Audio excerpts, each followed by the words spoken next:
Europa es una empresa que tiene aproximadamente 25 años de historia, un poco más, porque primero no comienza como Gruapa.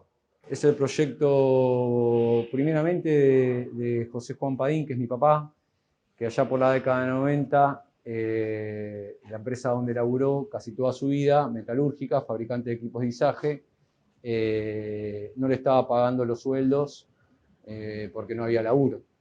Entonces, bueno, pasaron así un gran tirón de la década de los 90 y él toma la decisión de irse a hacer servicio en equipos de izaje.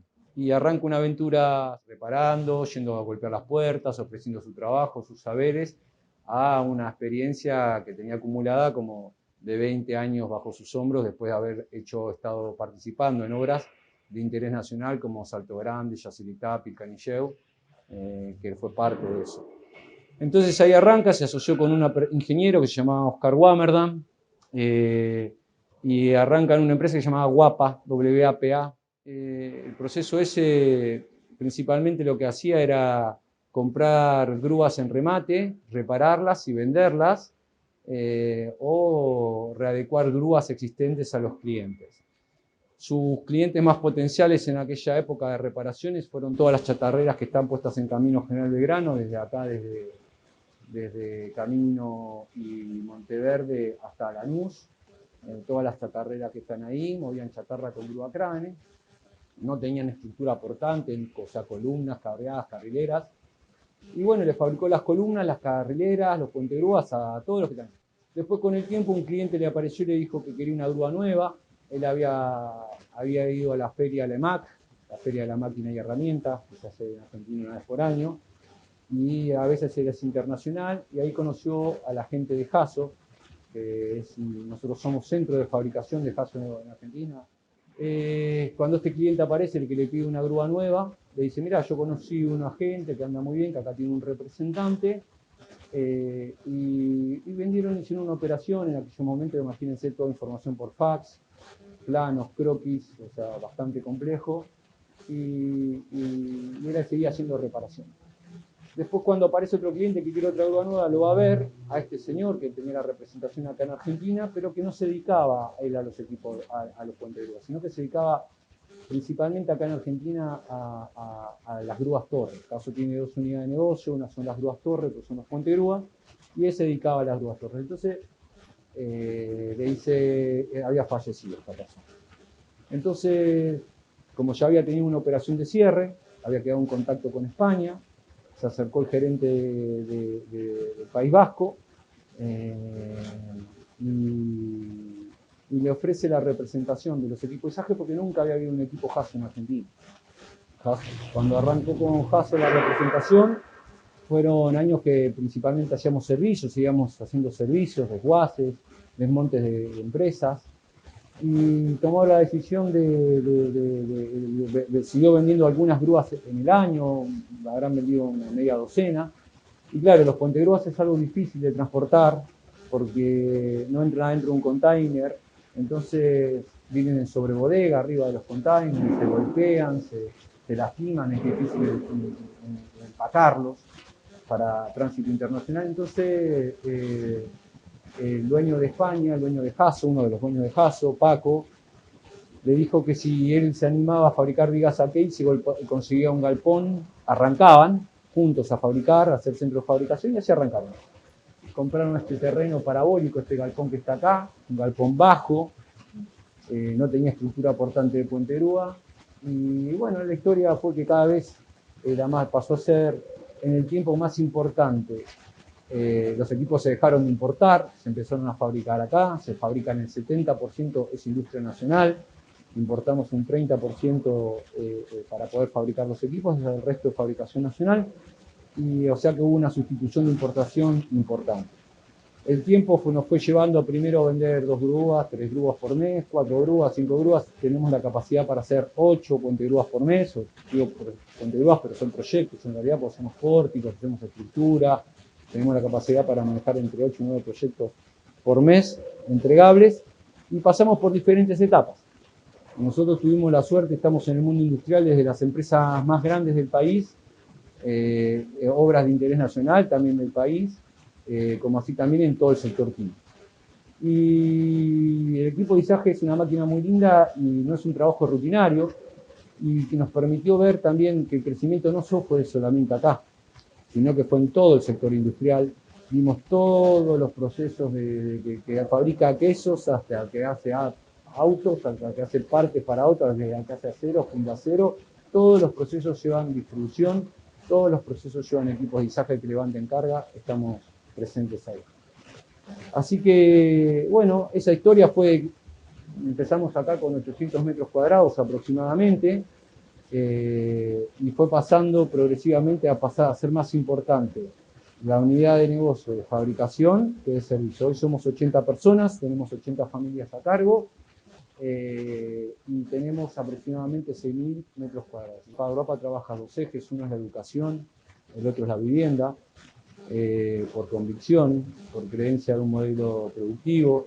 Europa es una empresa industrialista nacional, y cuando definimos industrialista nacional decimos que entendemos que a partir del saber hacer se otorga derecho, y ese es sembrar base de igualdad de oportunidades para poder alcanzarlo. Él era un obrero que creó una empresa, y en base a eso nos inculcó un legado muy grande, que justamente es la construcción familiar. Entendemos a Europa como una construcción familiar, donde nos interesa que el derecho a la vivienda esté consolidado, trabajamos sobre eso, dedicamos tiempo a eso, estamos con algunos proyectos de vivienda para ver si lo podemos llegar a ejecutar, que sea empezar a caminar este año. Nos hemos agrupado con un conjunto de empresas para ver si podíamos desarrollar un barrio para los empleados. Hemos contactado con el Procrear, hemos tenido reuniones con ellos, y bueno, esperemos de que seamos dichosos de poder otorgar vivienda a los trabajadores, y que, porque es un derecho inconcluso, por eso lo militamos, ¿no? Yo viví en un barrio obrero, en el barrio obrero textil. Mi viejo arrancó a pagar la casa a los 18 años, lo terminó a los 38, y tuve toda la felicidad de un barrio obrero.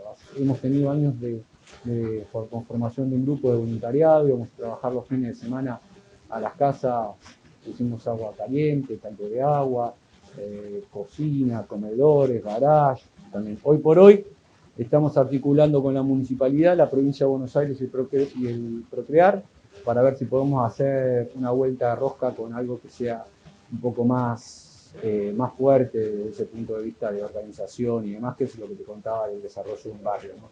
Estamos en las pymes de Berazategui tratando de organizarse para comprar un macizo de 2 hectáreas y desarrollarse en viviendas. Sí, y el otro eje que trabajamos es el eje de educación. Nosotros tenemos mucha vinculación, tenemos con todos los directores de las escuelas técnicas. Yo soy recibido del Politécnico. Creo firmemente en que una transformación industrial como la que deseamos, cuando decimos industrialista nacionalista, es sí o sí con las escuelas técnicas.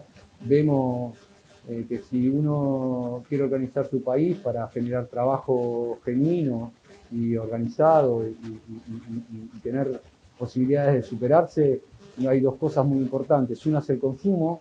Somos cómplices consumistas en estas matrices de conurbano de cosas que nos dañan sin darnos cuenta, lo que elegimos cuando vamos a comprar. Después, por otro lado, vemos esto de que la vinculación con las escuelas, porque a partir de ahí nacen los saberes.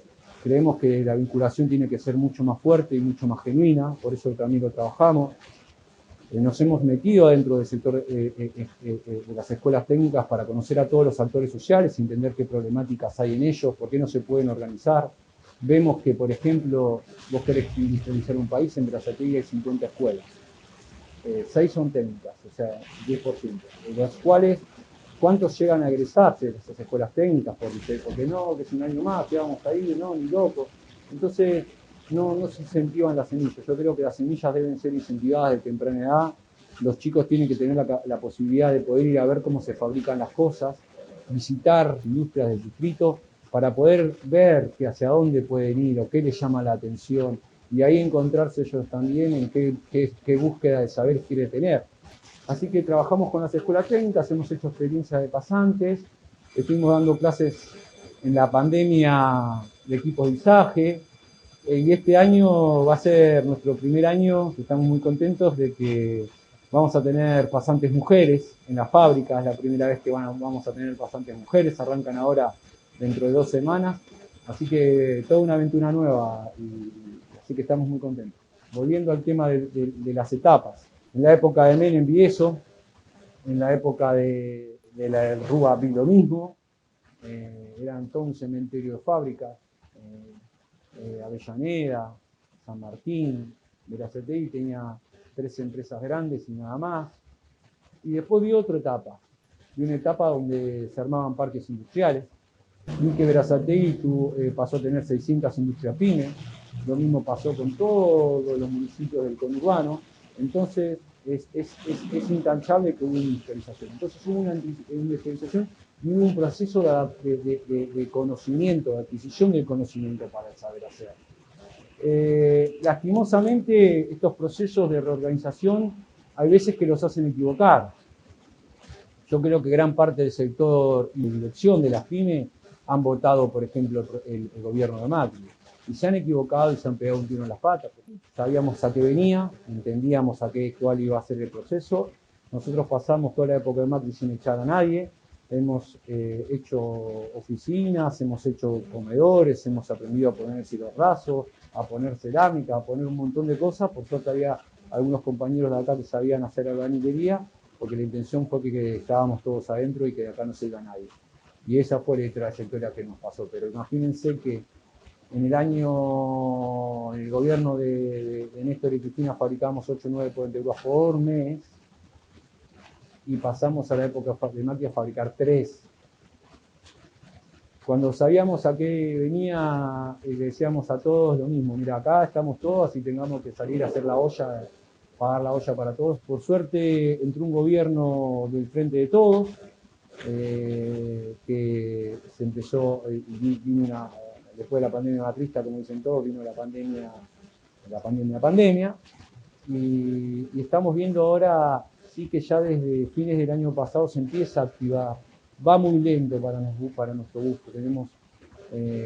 Para nuestro gusto no, porque vemos que por ahí para nosotros ya estamos vendiendo 6 puentes por mes. Ya estamos entre un 60 y un 70%.